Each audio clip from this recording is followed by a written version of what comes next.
Hi, I'm Jessica, and when I'm not drinking all the coffee, watching Razorback sports, or hanging out with my family of boys, it's my passion to help elementary music teachers just like you find your unique teaching style. My goal with this podcast is to share helpful tips, strategies, and to give you the motivation you need to gain momentum in your teaching so you can continue being the music teacher rock star you already are.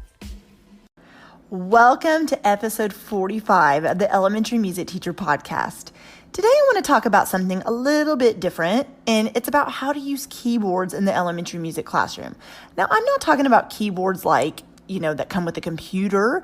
I'm talking about piano keyboards. So this is something that I would love to talk about because it's something that's a little bit different than the norm.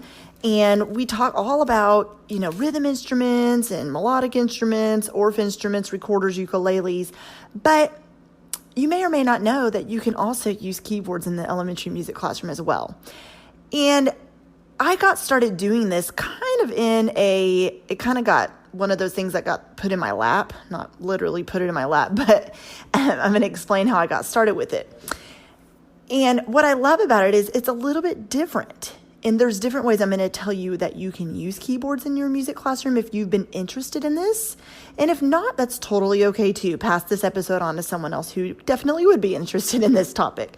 But what I want to share with you is we've talked a lot about how you can be uniquely you in your classroom. You don't have to do anything like anyone else.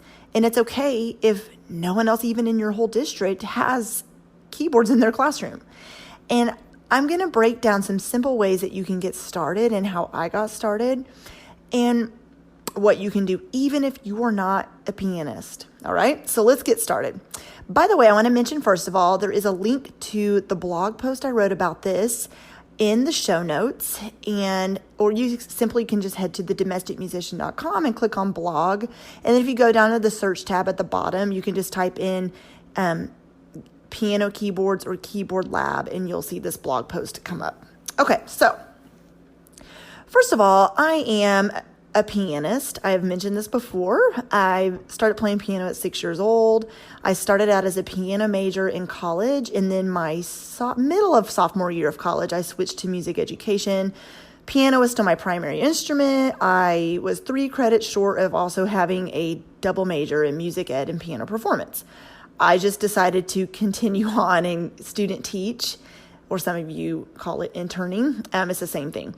But do my student teaching instead of sticking around and just finishing those 3 credit hours, which at this point in my life, really, what's the point? Let's be honest. But anyways, all that to say, I've talked about this in several other podcast episodes about singing has never been my strong point, and some music teachers lean more towards teaching instruments, some lean more towards singing, some love teaching movement, and some love doing a little bit of it all. And so whatever works for you. But for me personally, I've always really loved teaching instruments, and I taught all of it. I love teaching all of it, but instruments is where I feel most comfortable. So ironically, I don't know if that's the word I'm looking for here, but my very first classroom had boxes and boxes of keyboards stacked up, just kind of collecting dust on this shelf. And I thought, okay, first of all, I wanted to kind of get to the bottom of why they were there. Because I knew my classroom, I've told you guys this story, hadn't had music for 7 years. So who ordered those? Had they ever even been used? Why were those ordered? I just kind of wanted to find out. So I found out the music teacher that had been there way before me, he had gotten enough money from PTA through a fundraiser to order a class set of keyboards. When I talk about a class set, it was like 25 of them. And he had set up a full keyboard lab, and that's the majority of what they did was sing and learn piano, which I think is amazing. Where do you find that in an elementary school, really? But I knew, even being a classically trained pianist, I did not want a classroom full of pianos. Now, I have worked with schools before where they have separate keyboard piano labs and then the music classroom. There's this private school that has that, or they even do private piano lessons inside of their school building. But I'm talking about a traditional public school. We don't have a lot of space for that. You know what I'm saying? So I know for myself, I wanted space for the kids to do movement and other instruments as well, and to even have space to just sing and, be able to sit in their spots on the floor. But I loved the idea, especially I didn't have any drums. I didn't have any other melodic instruments. I did not have any other rhythm instruments. And so when I found these, I was like, okay, it's going to take me a while to set them up. And then it's going to take me a while to figure out what in the world I'm going to do with this. Because although I've taught private piano lessons, I play piano, teaching keyboards in an elementary music setting is a whole nother can of worms in itself. It's not even just, like taking a group piano class in college. You're teaching little kids, and private piano lessons are way different. So anyways, all that to say, I ended up just setting up about 4 keyboards in the back of my classroom. And you're probably thinking, well, that doesn't do much. First of all, that's the only place I had space for. I got a long table from the science teacher in our school. She did not need it. And I set up, that's the only place I had space for it. If I had more room in my school, or there was an empty classroom somewhere, I would have loved to have set them all up and, taken the kids down there to do keyboard every once in a while. But I just set up 4. And so what I did with these keyboards was I used them mostly with centers. And I'm going to go in a little bit in a minute how I did that. But I knew a lot, first of all, I had kindergarten through 5th, but I also knew there would be some kids who were currently in piano lessons or had taken piano in the past, and then some who had never touched a keyboard before ever. So I knew the goal of it for me was not to teach like a formal piano lesson, but just let the kids experiment with playing it and getting used to their fingers, touching it and being able to experience a melodic instrument, and be able to play any instrument for that matter, because I didn't have anything for a few years. So the first thing I want to talk about is you can definitely use it in centers. If centers is something new to you, there is no right or wrong way to do them. It is, once again, what works for your students in your classroom. What resources do you have? How long do you see your students? What kind of centers do you want to do?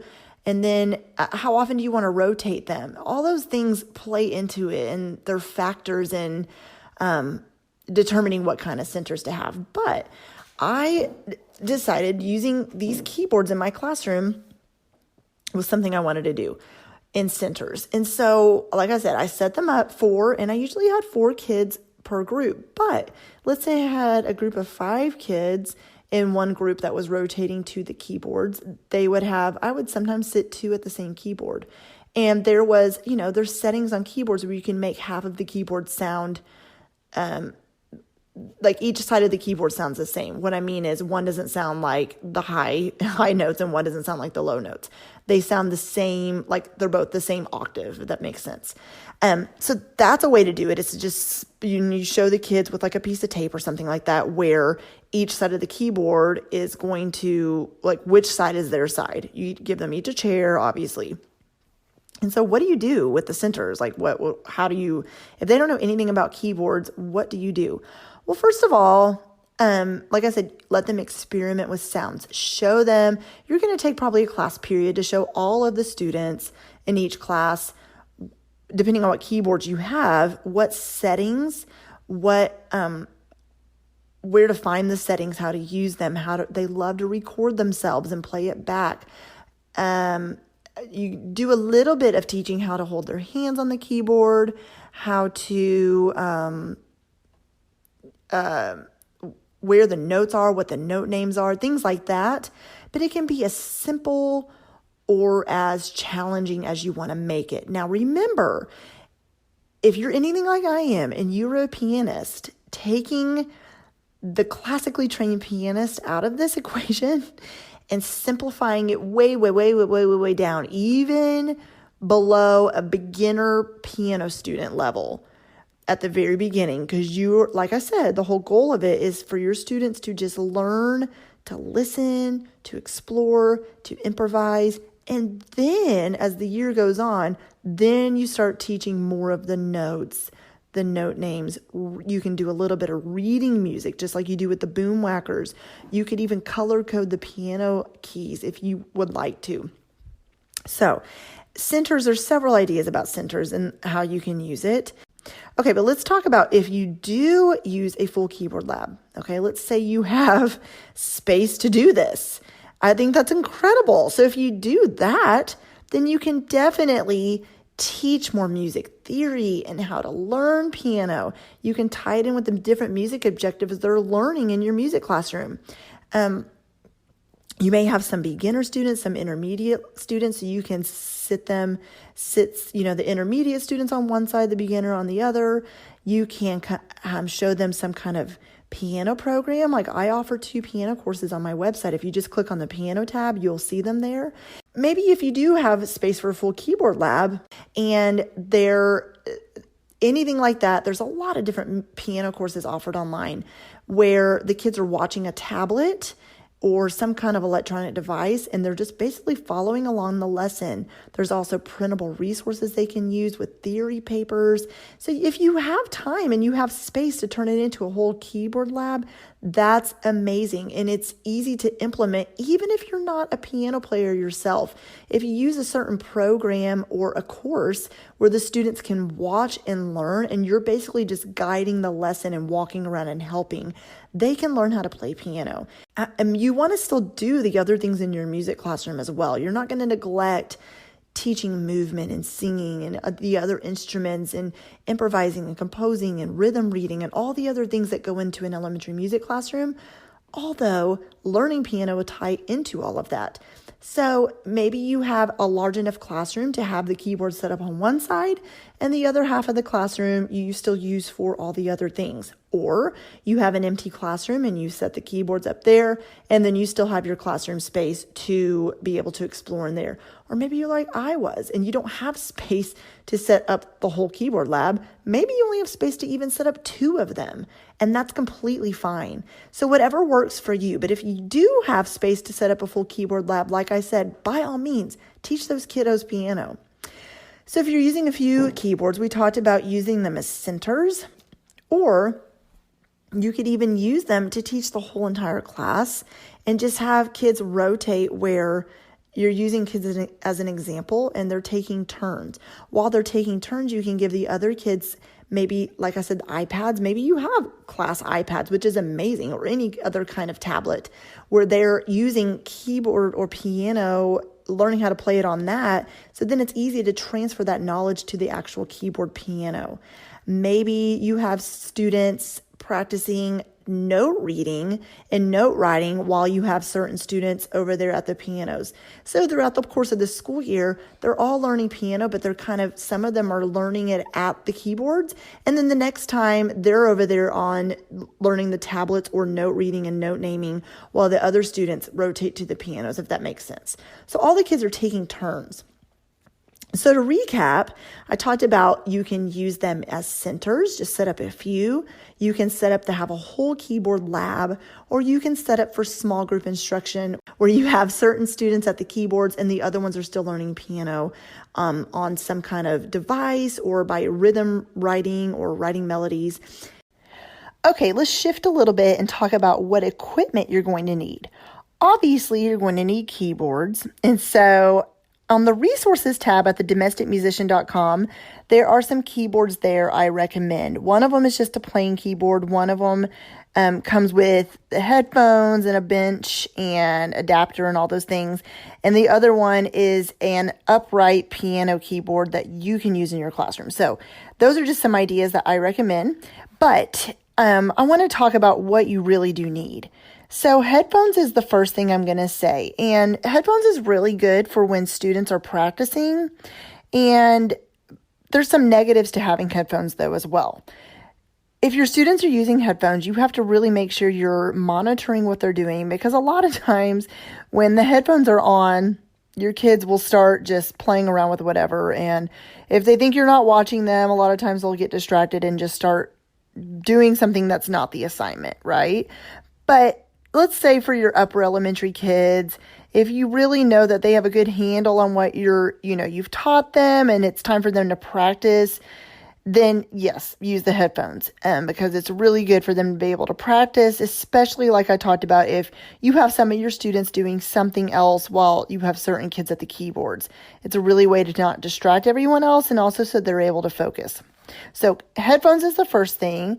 And then obviously you're going to need keyboards, and how many you set up is completely up to you. Like I said earlier, you can just set up a few, a whole keyboard lab or whatever you're comfortable with or what you have space for. Then the next thing you're going to need is some kind of outlet to plug all the keyboards in, right? Some kind of electrical outlet, that you can, the little outlets that you can plug into the wall I don't know what the word I'm looking for is, but you know what I'm talking about, that has like several different slots to plug in things that you use in your house, okay? Why can I not think of that word right now, you guys? Anyways, okay. And then also you're going to need, some kind of music stand. A lot of the keyboards come with those already, but if you're buying keyboards that don't have music stands, you can usually just put the music stands behind the keyboards. I'm talking about the music stands you use in band, everyday band. So if the students are reading music, they'll have those right there. And then if you're going to need some kind of software or computer program to watch or tablet to watch the lessons on, you're going to need something like that too. A lot of the keyboards also come with pedals, but you do not need pedals when you're doing a keyboard lab unless you are fully teaching some kind of piano. And maybe you're teaching a more advanced class and they're learning how to really play piano, then yes, you will need the pedals. So those are the things you will need. And also a table to put the keyboards on. We talked about that. You're probably going to need several tables, obviously, if you set up more than just a few keyboards. And then that's pretty much it. There's not a lot more you need. A lot of the keyboards you buy really do come with all the things you need, where it's like that they come with headphones and a bench, but a lot of times you could use your classroom chairs. They come with keyboard stands, but if you're using the table in your classroom, you're not going to need that. A lot of them come with headphones, pedals, and all the cords you need in the gadgets and gizmos that you need as well. So, like I said, if you look on the resources tab on my website, you will see some keyboards I recommend, and it's just kind of what you're needing. And if you don't like those exact keyboards, if you click on them, it'll take you to Amazon and you can just search around for keyboards you like as well. So I hope that's helpful in giving you ideas of what you need to get started with. What resources do you really need when you're starting out a keyboard lab if it's brand new to you? And then, like I said, there's different ways to lay out your classroom setting. So if you're just doing centers, like I said, just set up some tables in the back of your classroom. If you're doing a full keyboard lab, you could set them up in straight rows on tables in straight rows so they're facing you, or you could even have them facing each other, like half of the keyboards are facing one way and half are facing the other way. And that way you can walk down the middle so you can help students that way as well. And so if this is something that you have been curious about doing, I do have on the blog post I referred you to or in the show notes a free cheat sheet about how to use keyboards in the elementary music classroom, which goes into a lot more detail about how to get started doing this. So if this is something you need or something you've been interested in, check out that free cheat sheet and it'll really help you get started. I hope you're having an amazing week teaching music and continue showing up for your students each and every day. Thank you so much for listening in to the Elementary Music Teacher Podcast. Be sure to subscribe to the podcast so you never miss an episode. And while you're there, I would love for you to review the show and leave a rating on iTunes. To find out more about how I can help you gain momentum in your elementary music teaching career, head to thedomesticmusician.com, where you'll find free downloads, courses, the blog, and so much more. Continue teaching music and never doubt the impact you're making each and every day in the lives of your students.